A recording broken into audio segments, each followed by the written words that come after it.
It was yet another warm, sunshine filled, thrilling, and one of a kind summer weekend at the Dala Marahuma, famous homestead of the legendary Jambaka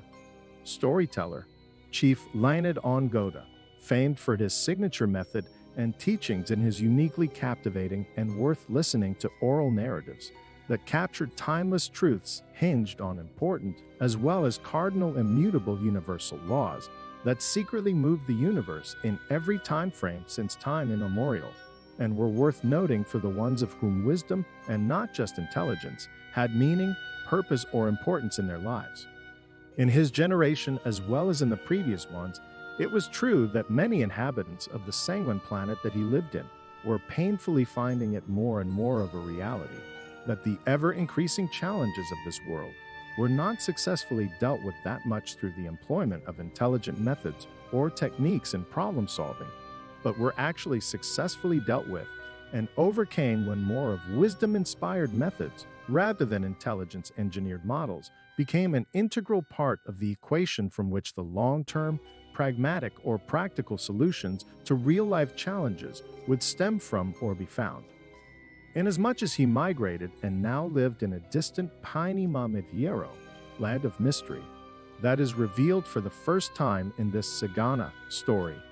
It is true that over the years, Chief Leonid Ongoda, also known by other names as a Jakora or Janabi Mang Ongo, a great seer or prophet, and more, was famed for his mastery of Saijanmi stories from his ancestral roots in Luland, in ways and manner that many of his peers could not fathom or comprehend even if they tried to, as this was a special Mick Marnia Sai, God-given gift or talent. Chief Leonid Ongoda's stories were worth knowing and even committing unto memory the Punjuruk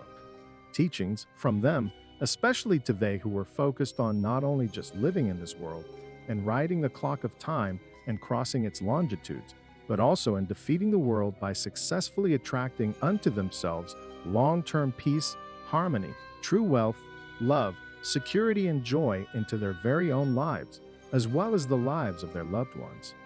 Today, inasmuch as all his great and great-great-grandchildren had already gathered and requested him to begin the narration of his new and long-awaited Sagana story, even before the official day had commenced, he was still recuperating from the effects of drinks from last night's long and lavish party in his Dala home, in which lots of food and drinks were served to all the attendees, including, but no limited to, the notables in the society, foreign presidents, heads, or chiefs of different worth-noting organizations, and diplomats as well. It was true that narrating a story of his repute took quite a while, and as he thought of how to go about this monumental task, a brilliant thought or idea quickly came into his mind, and in this thought, he quickly and skillfully threw the ball back into the court of his grandchildren by asking them to volunteer to narrate unto all that were there a story of their choice that they could remember from the previous sessions. He did this in order to buy time to allow his body to recuperate before he officially began his much-awaited thriller Sagana story. It was Rico, one of his beloved grandchildren, that opened the floor with his choice narrative of Nyamganda Wood, son of Umber, a uniquely captivating narrative and full of timeless relationship truths that have not only stood the test of time, but have also defined as well as controlled the longevity of romantic relationships as they were known in the yesteryears, captured in today's history, and shall forever be known.